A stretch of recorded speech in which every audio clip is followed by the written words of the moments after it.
Hi everyone, my name is Sergej. I'm the founder of Binance Network, which was built initially the first MVP on the hackathon. So we are hackathon guys. Software engineer, around 17 years of professional experience, and regarding Binance Network, it's this decentralized network of distributed protocols with more than 100 contributors around the globe, building the future of finance.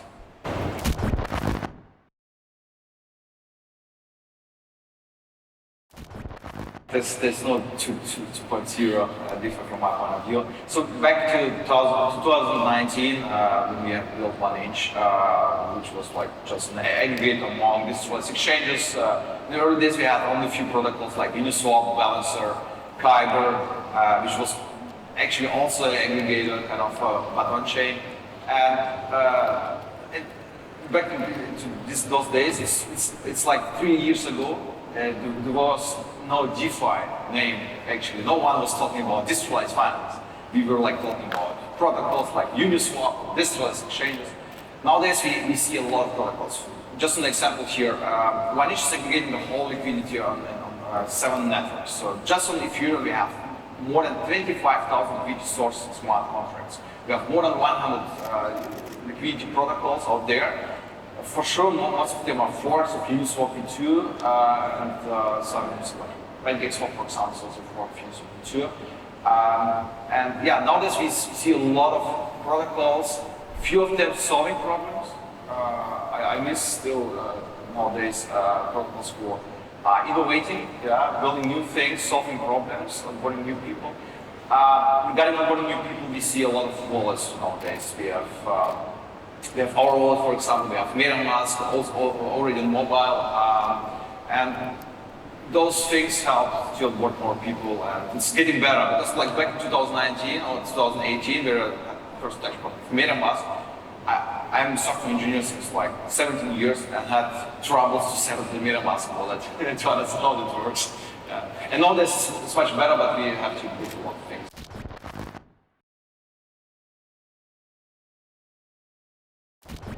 Yeah, we on 1inch, we are working very hard to onboard new people, and it's really hard. Less people understand how it works. But why is it hard? UX? This is technology itself. It's not that easy. It's not for everyone understandable that they actually have a bank account in a wallet, in a pocket. For example, if you have like a wallet installed on a mobile phone, and you see for us actually the key to your bank account. We are doing a lot of things to improve the space itself. Like back to the 2019 when we just built the aggregation among decentralized exchanges, we actually built it for ourselves because we didn't find out there a solution for this specific case. I like this methodology of Porsche. If you're familiar with Porsche, how the first car was built, it was the Ferdinand Porsche, who was looking for a car and didn't find the car he wanted actually, and he just built by himself. So if you did not know that. Yeah. So I was working for Porsche like 3 years as a software engineer, and I love this approach, how they build their own cars, and we do the same in the blockchain actually. We are looking if there's something what we are actually looking for, and this is not exactly, for example, the wallet. So we didn't find a wallet which verify what you're signing, and this is very critical. If you sign something, if you just got scammed by someone because they just replace your transaction with transfer all your tokens to another wallet, so you should be protected. For example, and also the aggregation. We didn't find an aggregation in the market. We just built it over 2 nights, the first MVP. And nowadays we are working like also good. Right now, there's no lending protocol, money market, which can list in permissionless manner any token. So you need to go through 7 rounds of the hell in the forum and get approval from the core team to get listed. And we are going to solve this problem this year. There are much more things which are there. We try to improve, to onboard more people. We need more people. To onboard also institutions, also a huge topic. A lot of banks are looking, experimenting. JP Morgan working on a kind of pilot where they onboard different banks which are swapping on Ethereum fork on Uniswap V2 forks to exchange Singapore dollar against US dollar, for example. So they're right now experimenting. They are very open to just jump into DeFi space. There we need kind of regulation, regulatory framework, KYC, ML, permission. I call it permission DeFi.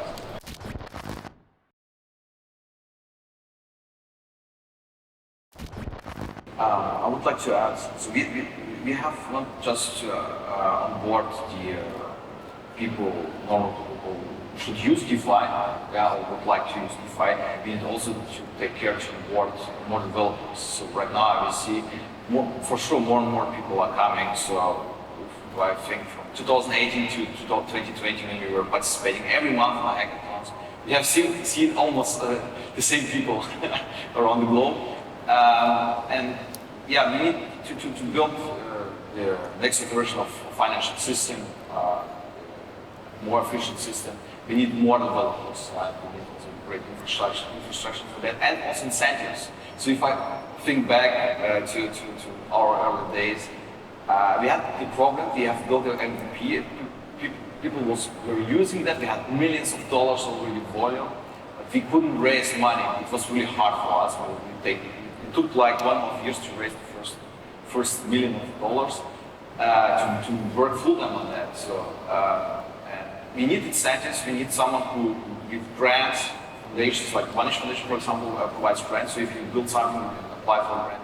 When I think back, I was working day over a normal job, and in the nights I was hacking on 1inch, and also like I was like living 1 year in the office.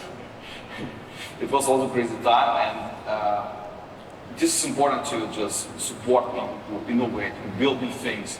Early, give them money. Don't ask, maybe from a foundation, for example, you don't have any obligations to pay back this money or something. They just foundation give the money, and people can build and innovate and maybe raise later.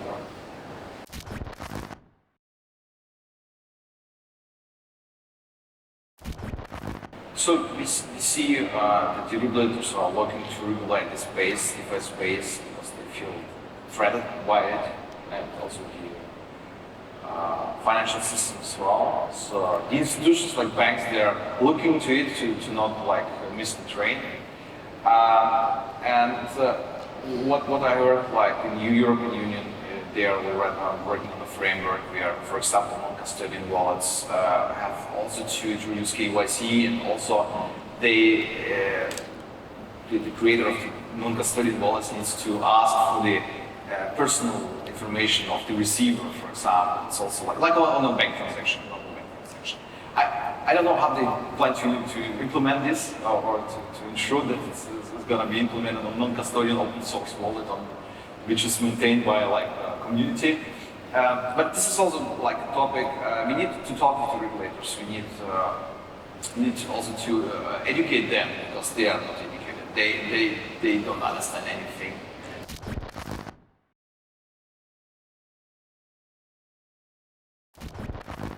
I agree. DeFi gonna change the traditional finance system. It's gonna make it more efficient, really highly efficient.